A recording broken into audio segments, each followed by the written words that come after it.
What we'll start now is what is called the finite difference time domain method, right? Many of you may have heard this word in the past, right? It's in fact one of the most popular methods in computational electromagnetics.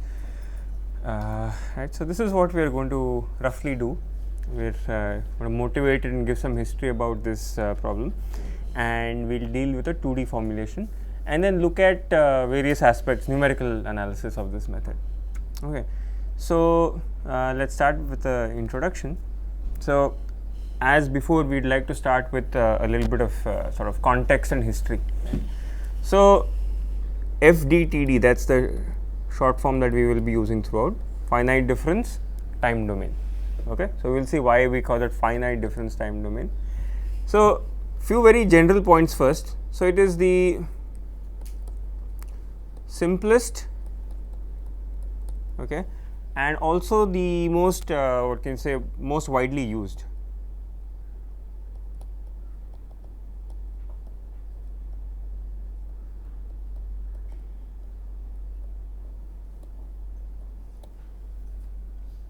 Okay, and not just in the electromagnetics community, but even in the optics community, this method is used extensively. Okay, so if you ask when was the original formulation, right? So there was a very landmark paper by the person called Yi in 1966, which laid the foundation.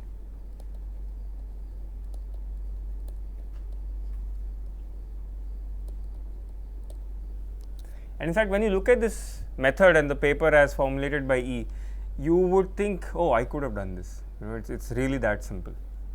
In fact, the central idea of FDTD can be told to you in this one slide, and that's it. Okay, the rest of it are all just details. Okay. So before we come to that, what we have seen so far before we came to FDTD was we looked at integral equation methods, and then we looked at FEM methods. So you can ask one question now: why do we need yet another method? Okay. In integral equation methods and finite element methods, what was how did we deal with time? Did we deal with time at all? Right. So in these methods, what did we assume? E to the j omega t. Right. So you can say harmonic form of the field was assumed. If I wanted to have some time dependence in the problem, what would I need to do? Supposing my source, let's say my radar source is not single frequency, but it's some ultra wideband thing, and I wanted to use IEM or FEM, then what would I do? Solve for each frequency and then use Fourier transforms to get the answer, right? Now, if my system, electromagnetic system, actually is very wideband, lots and lots of frequencies are there, then you can see that this both IEM and FEM will become very tedious, right? Because not just you have to do computational EM, you also have to do then Fourier transforms and all, and over very large data sets. So that becomes tedious. So instead, this FDTD is directly formulated in the time domain. Okay, so very useful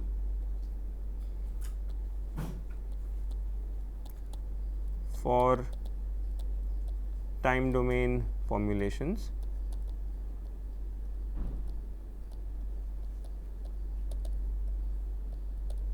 Can you think of some examples where you might where the problem is naturally posed in the time domain?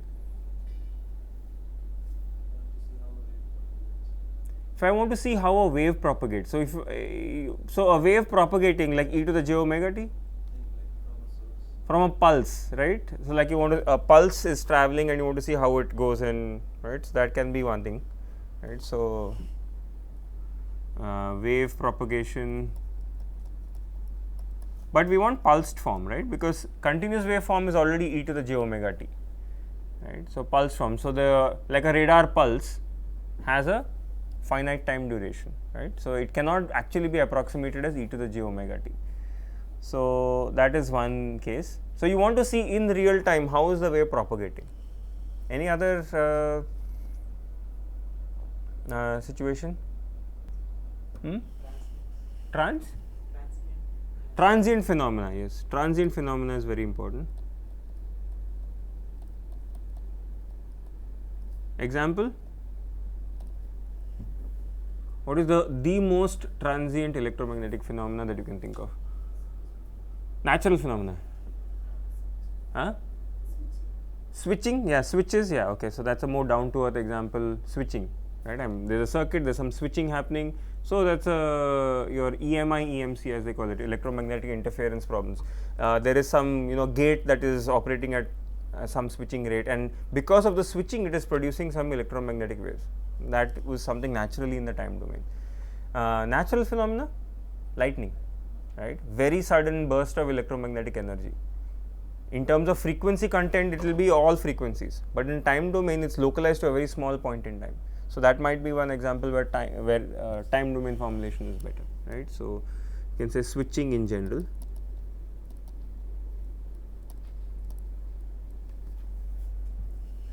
Okay, so as it turns out, the number of applications where time domain is the more natural domain is actually more than frequency domain. So that's why this FDTD is more widely used than the other two. Okay, it's also a little bit of a brute force method, as we will see. Okay, so let's see what is the basic idea. So unlike the integral equation methods, the FDTD is based on the partial differential equation form of Maxwell's equations. Okay, so it's based on differential form, not integral form.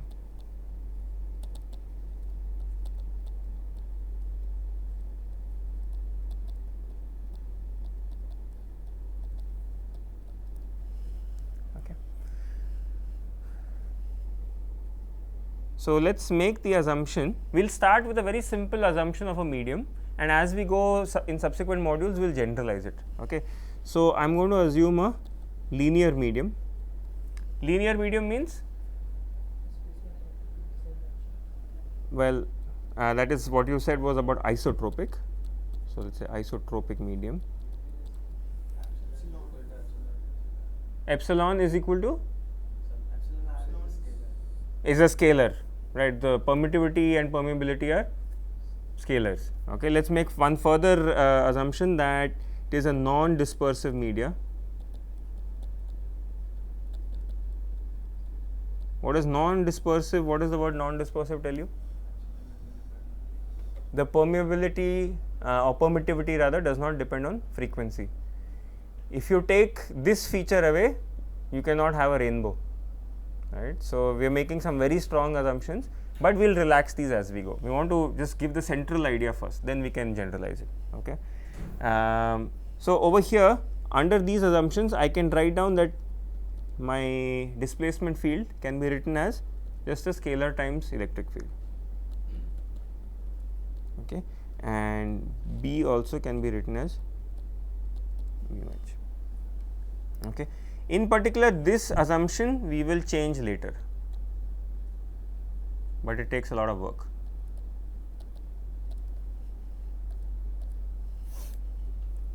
Now, with this having been said, what happens to our Maxwell's equations? I mean, we have seen all of this before, right? So the first equation will become curl of, let's write it in this form first. Let's write it del by del T of D.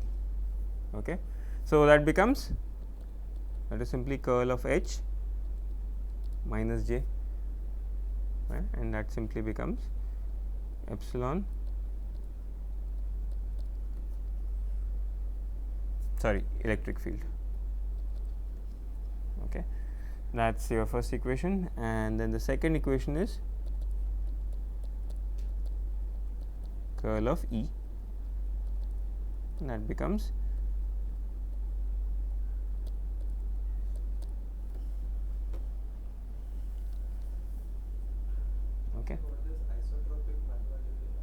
isotropic means, yeah, good question. So what does isotropic mathematically means?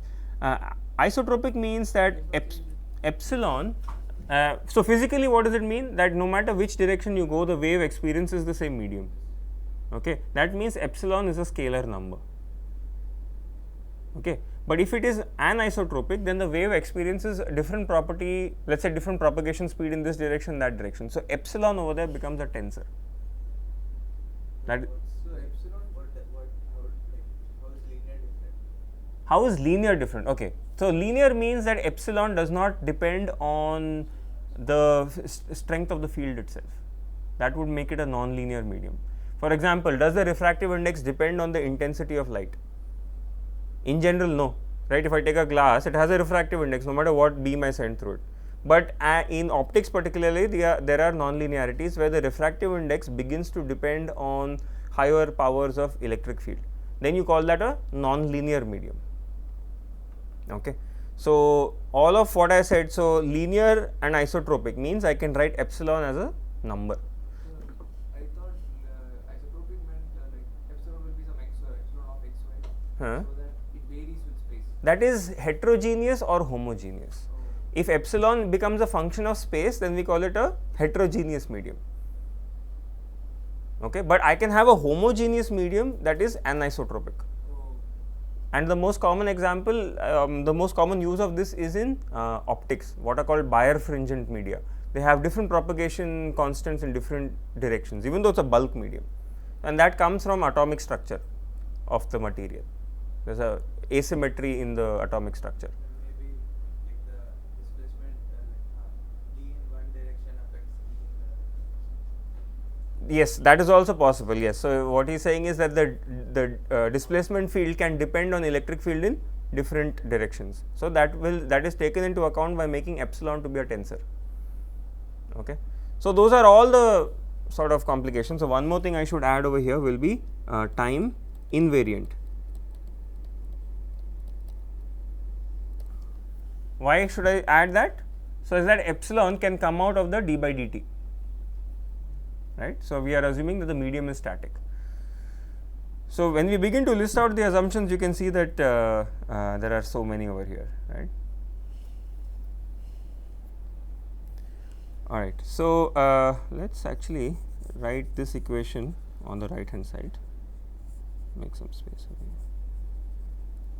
So we had del B by del T is equal to minus curl of E.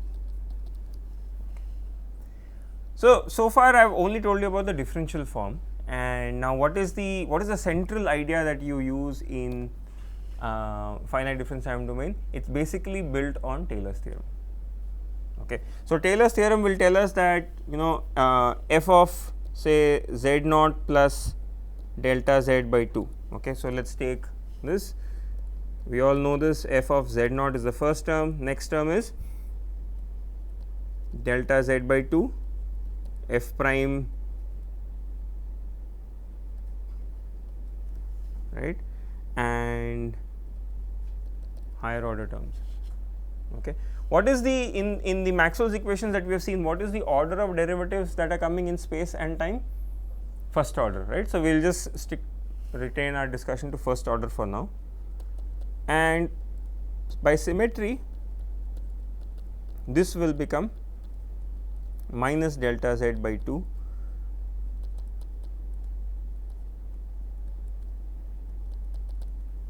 right. So if I wanted an approximation for the first derivative using Taylor's theorem, what can I say?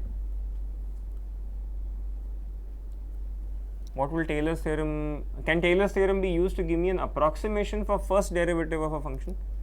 Yes, what should I do? Subtract these two equations. If I subtract these two equations, what happens?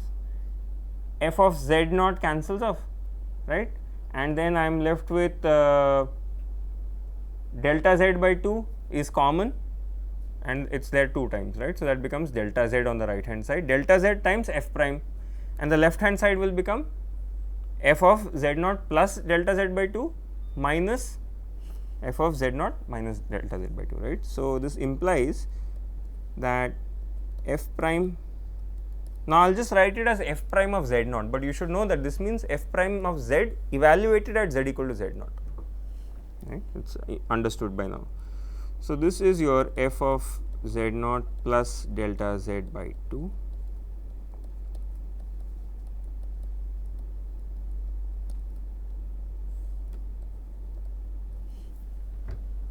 okay. What is the error term over here? There is an error term over here which I am ignoring when I subtract. What order will it be? Square. It won't be cubed because there's a I'm dividing everywhere by a delta z, right? Subtract these two equations and then divide by delta z. So I'm left with a because if you see the second term on both of these is going to have a delta z squared, which will get cancelled off. The next term will be delta z cube, and when I divide by delta z, I'm left with the error term of order delta z square. Okay. So this is sort of the central idea of finite difference time domain. Replace derivatives by differences. What kind of differences are they? Finite differences. So differences between finite values in space. So this z can be space, z can be time. It's up to me, right? So what this is, I mean, there's a technical name given to this kind of a difference. So it's centered,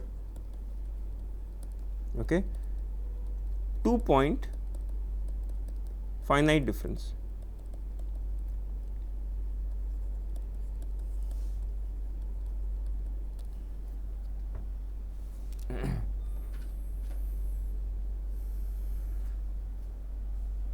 Okay. So this is the basic idea. So Maxwell's equations, Taylor's theorem, this is all that you need to develop the entire FDTD method. There are, I mean, the other concepts here will deal with how to deal with, you know, anisotropic media and heterogeneous media and all of that, right? But those are all details. The main conceptual work is going to come from this part over here. So notice one thing over here. Supposing you solve a problem with a certain discretization. If I half the discretization, okay, what happens to the error? If I have a problem, I have solved it using this, details we'll see, but I have solved it using replacing these finite differences. And now I say I want a more accurate solution. So when I make delta z, make it delta z by 2. What happens to my error? Increases, decreases? Decreases by a factor of 4, right? So that's the reason why you use this centered 2-point difference. Because if I just look at the first equation over here, if you look at the first equation, that alone gives you an approximation for the first order derivative, right? I can write from here the first order derivative in terms of f of z naught plus delta z by 2 minus f of z naught. I can do that. But there the what happens to the error term?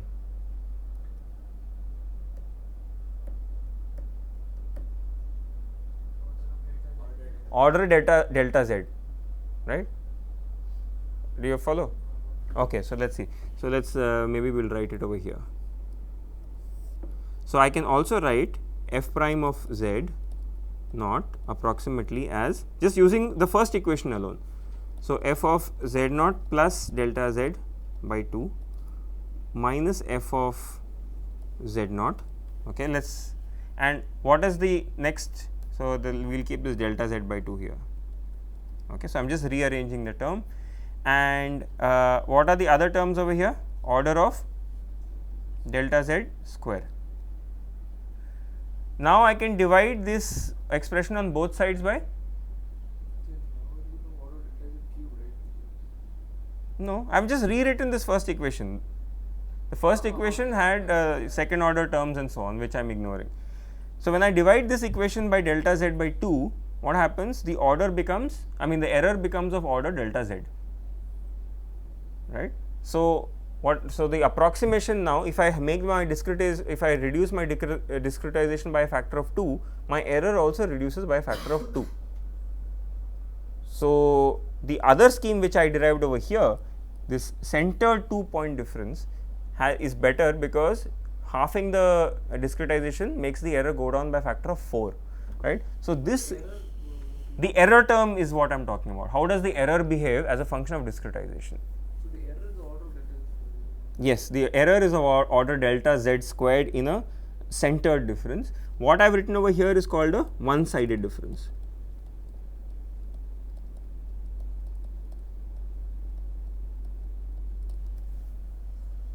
Okay. Divide by delta z by 2. See, I am trying to approximate f prime z naught. Yeah. So right. No, start with this equation, Taylor's theorem, plain and simple. Yeah. I am just rewriting here, bringing the f prime z naught term on one side, everything else on the other side. I have not done anything so far. Okay. And now I have divided by delta z. Okay. So, these inside the computational domain, everywhere I use a centered 2-point difference, but I am forced to use these one-sided differences sometimes at the end of the computational domain, because there is no point outside. So, there I may be forced to use a one-sided difference. Okay. So, these are some of the compromises or tricks you can use given some differential equation. Also, you notice that there is nothing very sacred about Maxwell's equations here. Given any system of partial differential equations, I can use this technique, right? Nothing special about Maxwell's equations. Alright, so this is the basic idea, Maxwell's equations, finite differences. So one more thing. Yeah. You are going to replace E with all these, basically E, H, wherever I see a derivative in space or time, I am going to replace it by a finite difference. That's the philosophy.